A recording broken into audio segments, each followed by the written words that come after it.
El segundo es el tema de la Trinidad.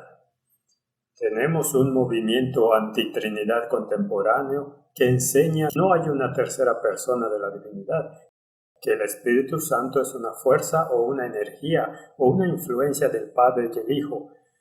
Y cito de uno, la Biblia enseña que solo hay dos que son dignos de adoración.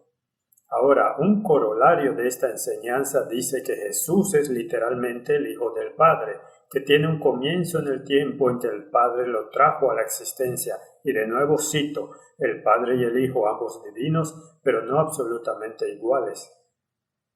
Solo de esta manera puedes ver que Cristo podría morir, ya que el Padre es inmortal y no puede morir. En apoyo de esta enseñanza señalan a nuestros pioneros que claramente enseñaron esto, desde la década de 1840 hasta aproximadamente la de 1890. Como con todos los errores, hay una verdad en la base de esta enseñanza. Después del Concilio de Nicea en 325, el partido papal tomó el título de Trinitarios y dijeron que la divinidad consta de tres personalidades y una esencia o substancia. Y eso se volvió muy filosófico y metafísico. Voy a leer solo un poco del Manual de Instrucciones para la Confirmación en la Iglesia Católica.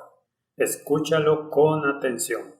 El Hijo procede del Padre por un acto del intelecto y esto se denomina generación eterna, con lo que queremos decir que no solo nunca hubo un momento en el que el Padre existió sin generar al Hijo, sino también que el acto de generación es un acto continuo. Esto está enseñando que no podría haber separación entre el Padre y el Hijo en la tierra, ya que esto interrumpiría el acto de generación, por lo que el Hijo no existiría, lo que significaría que el Padre no existiría, ya que de una esencia ni el Padre ni el Hijo podrían existir separados uno del otro.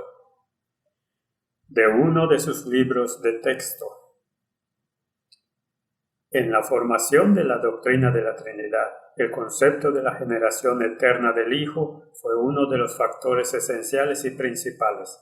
La doctrina de la Trinidad se discutió, moldeó y confesó en torno al concepto de la generación eterna. Eso significa que el Hijo procede del Padre por generación, lo que significa comenzar descendencia o también dar a luz. Escucha nuevamente con atención. Dios es espíritu. Esto es citando de sus libros de texto nuevamente. Dios es un espíritu y el primer acto de un espíritu trae el conocimiento de sí mismo, su propia imagen. Este era una persona viva de la misma sustancia y uno con el Padre. Este es Dios el Hijo. Por lo tanto, el Padre engendra al Hijo, la palabra divina, la sabiduría del Padre. De su amor mutuo se exhala como si fuera una persona viva, uno con ellos y de su propia substancia. Este es Dios el Espíritu Santo. Por lo tanto, el Espíritu Santo, el Espíritu de amor, procede del Padre y el Hijo. Dios el Padre se conoce eternamente a sí mismo y así continúa dando a luz al Hijo. Tres personas no son realmente personas, sino manifestaciones de un Dios. El Hijo y el Espíritu Santo no existen por sí mismos. ¿Escuchaste con atención? Es de extrañar que nuestros pioneros rechazaran la doctrina de esa Trinidad. Jan Andrews dijo, esta doctrina destruye la personalidad de Dios y su Hijo Jesucristo nuestro Señor. Esto es muy confuso y casi imposible de entender. Enseñar sobre el Padre, el Hijo y el Espíritu Santo. Si vamos a defender la verdad de que hay tres personas con el nombre familiar de Dios, tal vez sería mejor usar el nombre deidad, el nombre bíblico, como lo hizo Ellen White consistentemente, porque la palabra Trinidad lleva algo de bagaje que tal vez no queremos seguir. Así que vamos a echar un vistazo a los textos bíblicos en este momento. Hay tres seres en la divinidad y cómo podemos estar seguros. Así que comencemos en el libro de Mateo capítulo 28 y versículo 19. La muy famosa conclusión del Evangelio de Mateo. Mateo 28, 19. Por tanto, id y haced discípulos a todas las naciones, bautizándolos en el nombre, noten, del Padre y del Hijo y del Espíritu Santo. El nombre, la palabra nombre es singular, y los tres que siguen están en el mismo nivel. Un nombre con un artículo definido usado para los tres seres. Los tres son Dios y sin embargo son un Dios. Así que es una simple declaración allí de lo que esto significa y cómo debemos entenderlo. El sujeto, un sujeto plural en el Antiguo Testamento se usa consistentemente con un verbo singular en el primer capítulo de Génesis, cuando se habla de Dios creando a su imagen. El sujeto, el verbo y los pronombres están en plural. Hay un Dios, pero se ha usado la palabra Elohim, que es un nombre plural para Dios. Así que incluso allí hay una indicación de pluralidad, más de uno. Pero continuemos en el Nuevo Testamento. Juan capítulo 14, versículo 16. Jesús les está diciendo a sus discípulos que uno vendrá después de que Él ya no esté con ellos. Y fíjense en la frase, y yo rogaré al Padre y os dará otro consolador para que esté con vosotros para siempre. La palabra otro significa del mismo tipo que Cristo, uno del mismo tipo que Cristo, con igual rango e igual personalidad. Vayamos a 2 de Corintios capítulo 13, versículo 14. Mientras Pablo está concluyendo su carta.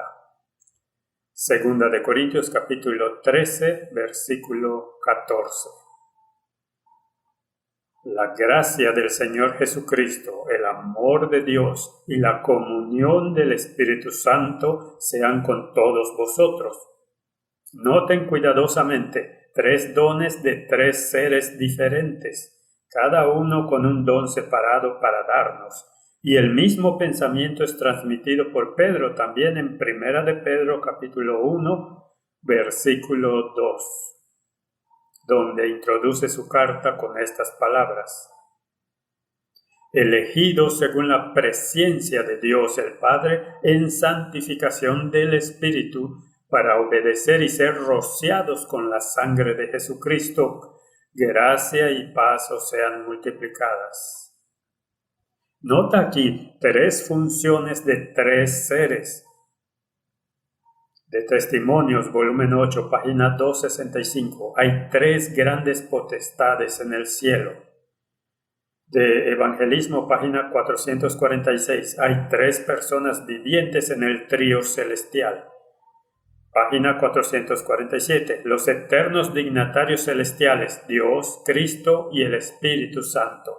De la página 448, los 3 poderes más elevados del cielo, el Padre, el Hijo y el Espíritu Santo. Consistentemente, 3 seres que se relacionan con nosotros como Dios.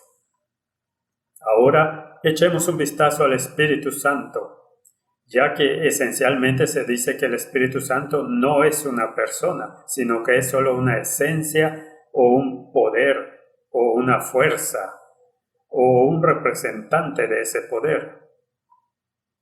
Efesios capítulo 4, versículo 30. Capítulo 4, versículo 30. Y no contristéis al Espíritu Santo de Dios, con el cual fuisteis sellados para el día de la redención. ¿Notaste la frase entristecer? ¿Puedes entristecer una influencia? ¿Puedes contristar algo intangible? Aflicción o tristeza es una emoción. Veamos 1 de Corintios capítulo 12, versículo 11. 1 de Corintios capítulo 12 y versículo 11. Pero todas estas cosas, y se habla aquí acerca de los dones que se reparten, las hace uno y el mismo Espíritu, repartiendo a cada uno en particular como Él quiere. En otras palabras, el Espíritu Santo está tomando las decisiones, no el Padre, no el Hijo. El Espíritu Santo está eligiendo quién recibe qué dones. Romanos capítulo 8, versículo 26. Romanos capítulo 8, 26. Y de igual manera, el Espíritu nos ayuda en nuestra debilidad, pues qué hemos de pedir como conviene no lo sabemos, pero el Espíritu mismo intercede por nosotros con gemidos indecibles. El Espíritu hace una intercesión, no el Padre aquí, no el Hijo. El Espíritu ruega por nosotros. Regresemos a Hechos. De nuevo a Hechos capítulo 16, versículos 6 y 7. Hechos 16, 6 y 7. Y atravesando Frigia y la provincia de Galacia, les fue prohibido por el Espíritu Santo hablar la palabra en Asia. Y cuando llegaron a Misia intentaron ir a Bitinia, pero el Espíritu no se lo permitió. Así que aquí tenemos un mandato del Espíritu Santo de no entrar en un lugar determinado. En Hechos capítulo 15, versículo 28 dice: porque ha parecido bien al Espíritu Santo y a nosotros no imponeros ninguna carga más de estas cosas necesarias. En otras palabras, aquí el Espíritu Santo se reconoce como el mismo tipo de personalidad que los apóstoles. El Espíritu Santo dice esto y nosotros decimos esto. Mismo tipo de personalidad.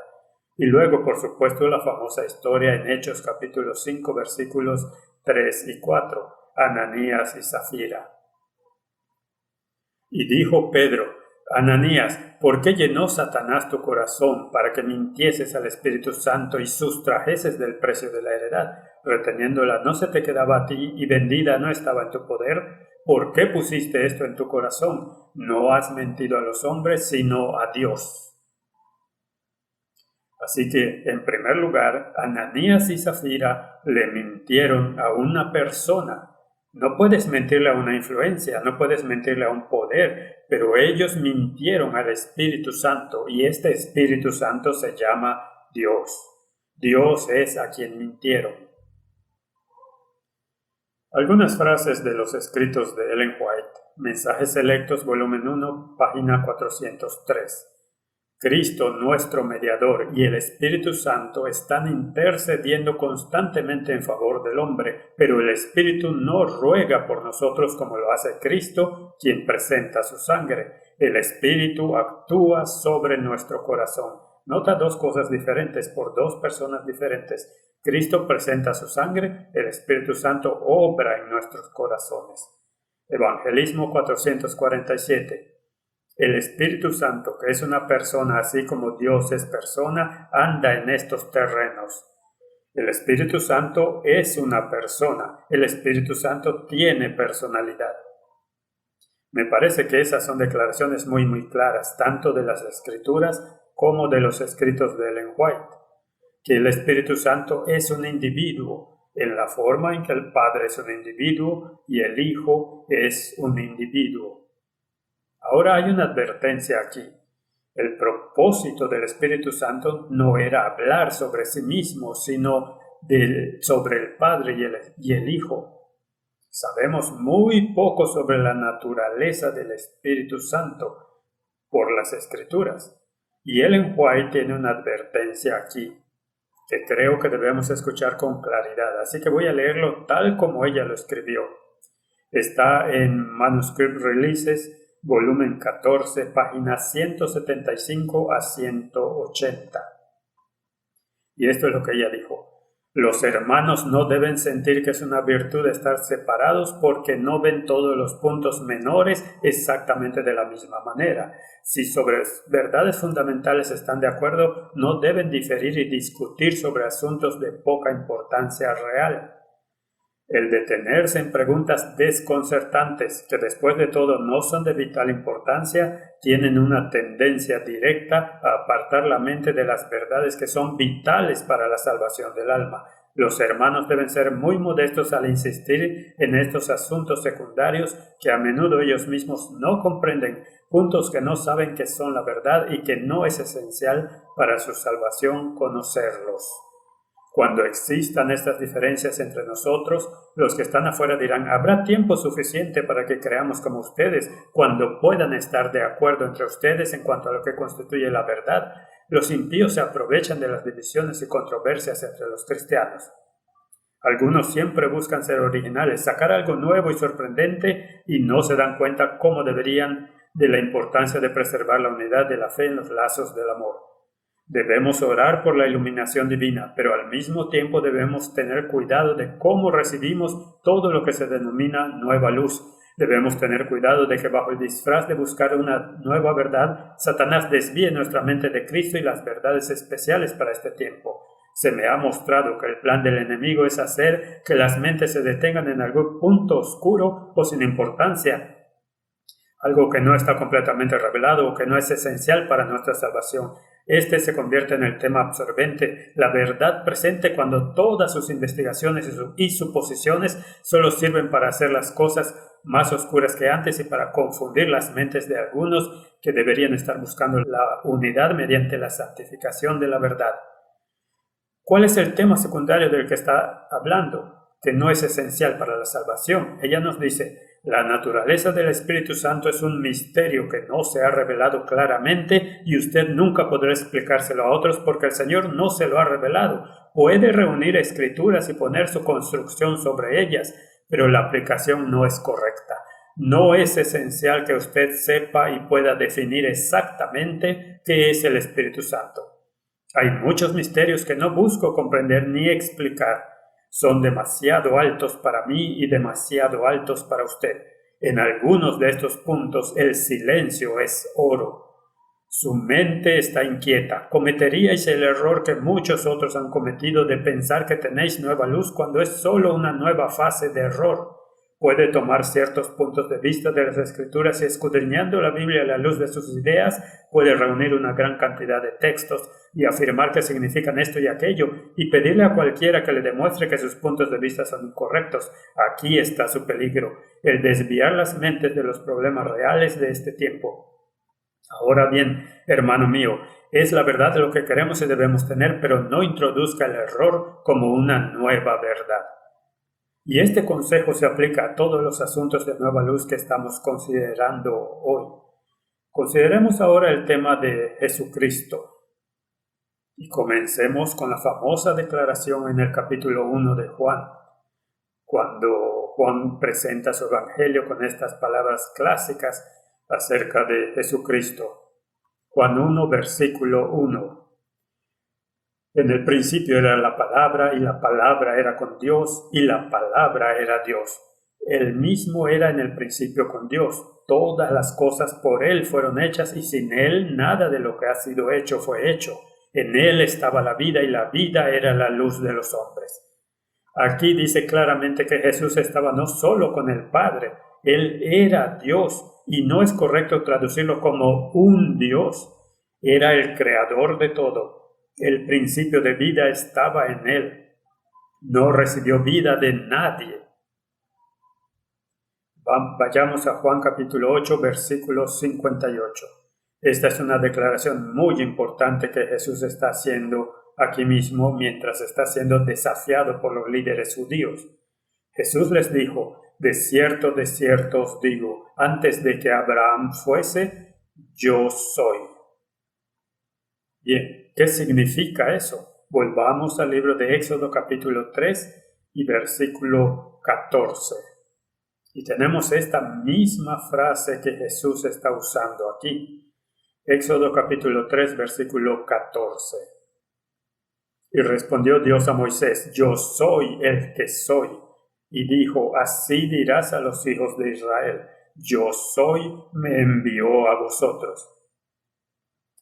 Así que el yo soy del Antiguo Testamento, Jesús está reclamando ese mismo nombre para sí mismo.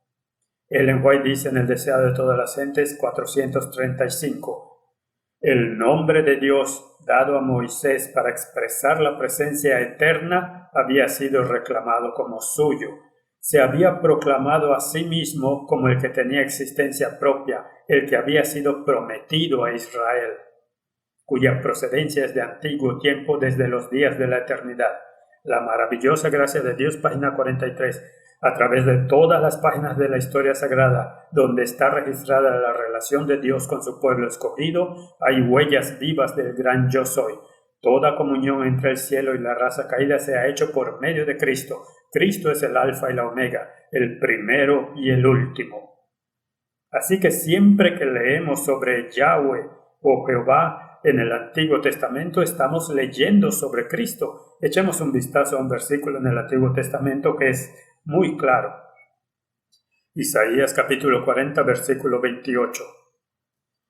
Isaías 40, versículo 28.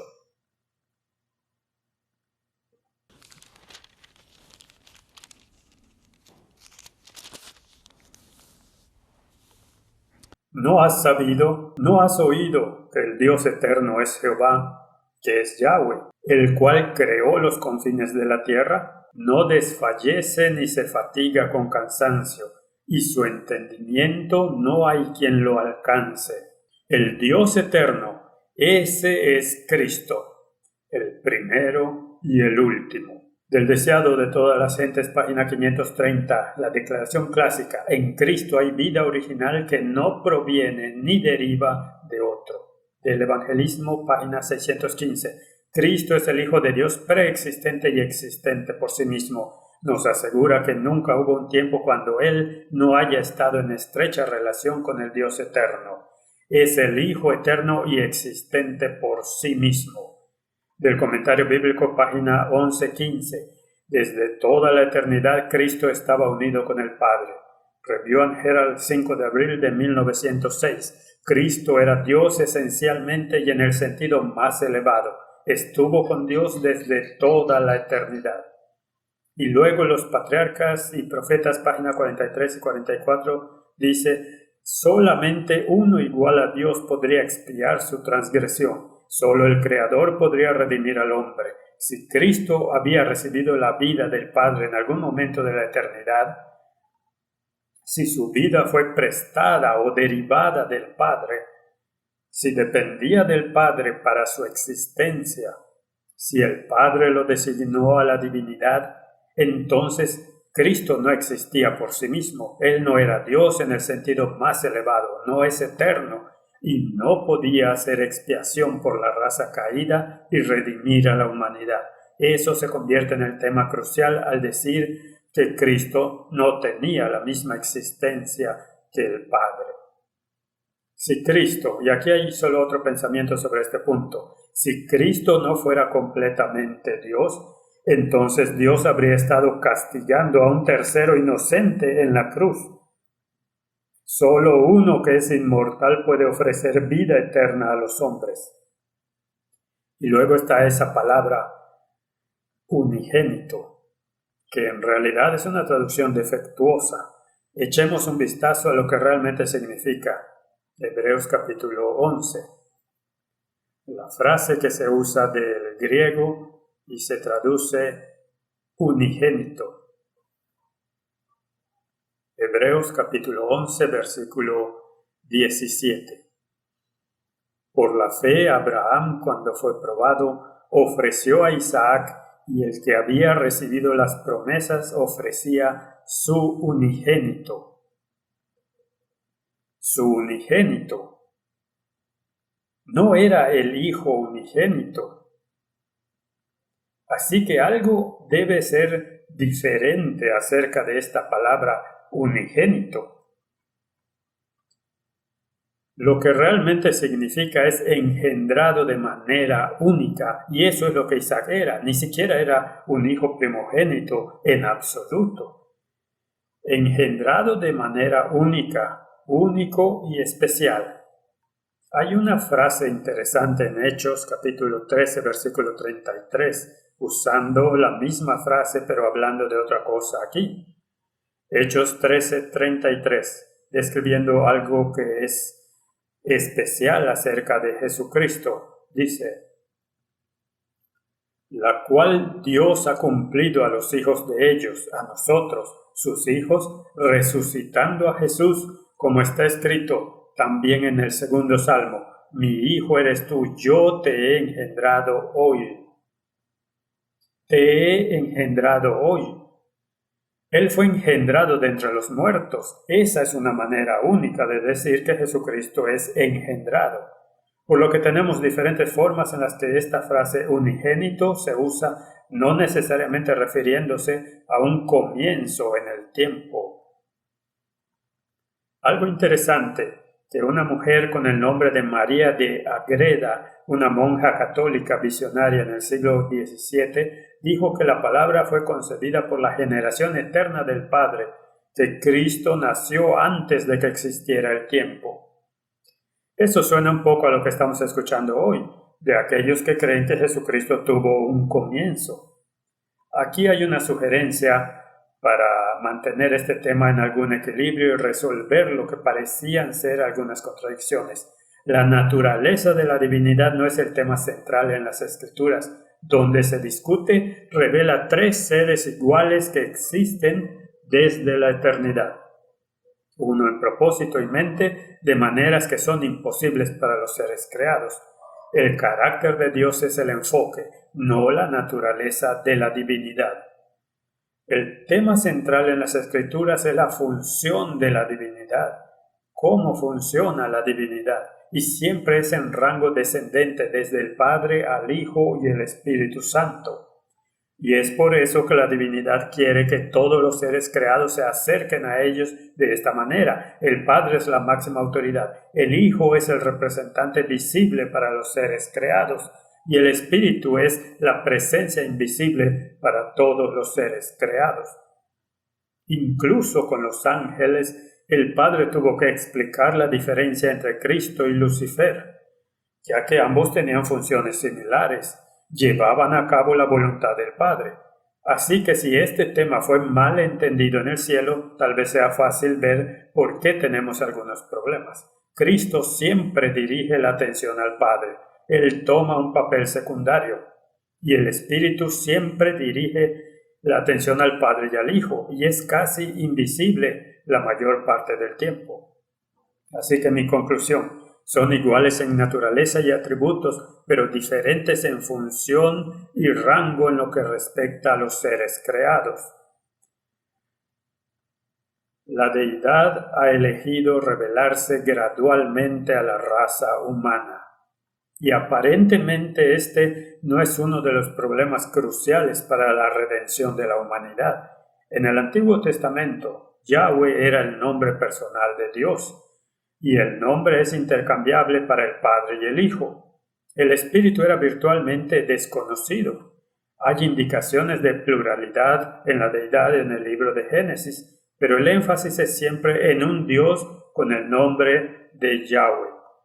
En el Nuevo Testamento, Cristo se revela como la palabra de Dios o el Hijo de Dios, y el Espíritu Santo se revela como el Consolador o el Abogado, con el énfasis en tres seres en una divinidad, descendiendo en rango y función desde el Padre al Hijo hasta el Espíritu Santo.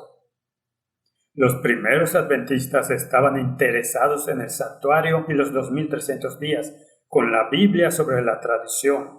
El sábado del séptimo día no hubo mucho estudio o revelación sobre la Trinidad. Tres seres en la deidad. Y la Trinidad a principios del siglo XIX era una mezcla de la Biblia, filosofía medieval y los primeros concilios de la Iglesia.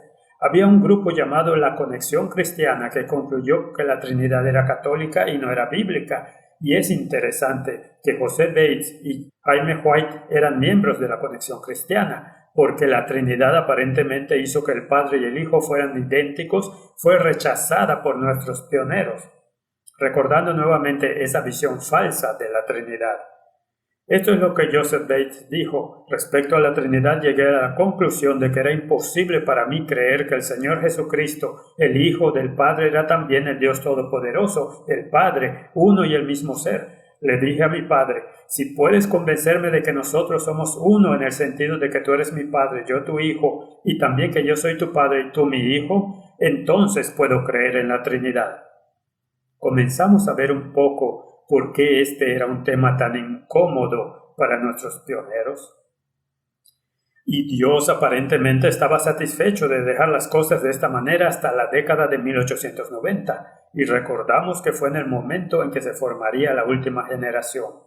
Ellen White estaba en Australia. W. Prescott la visitó allí. Desarrolló un nuevo estilo de evangelización basado en la justificación por la fe y el carácter de Dios, esencialmente el mensaje de 1888, y pasó tiempo trabajando con Ellen White. Comenzó a cuestionar a algunos de los pioneros que enseñaban sobre la divinidad de Cristo y la deidad, y A.G. Daniels, entonces presidente, apoyó su nueva dirección. Al mismo tiempo que Ellen White estaba escribiendo el libro El deseado de todas las gentes, en el que difería marcadamente con nuestros pioneros sobre la preexistencia de Cristo. M.L. Andreasen acababa de convertirse en adventista del séptimo día 4 años antes, y dijo que algunos líderes dudaban de que Ellen White realmente hubiera escrito original, no prestada, no derivada acerca de Cristo.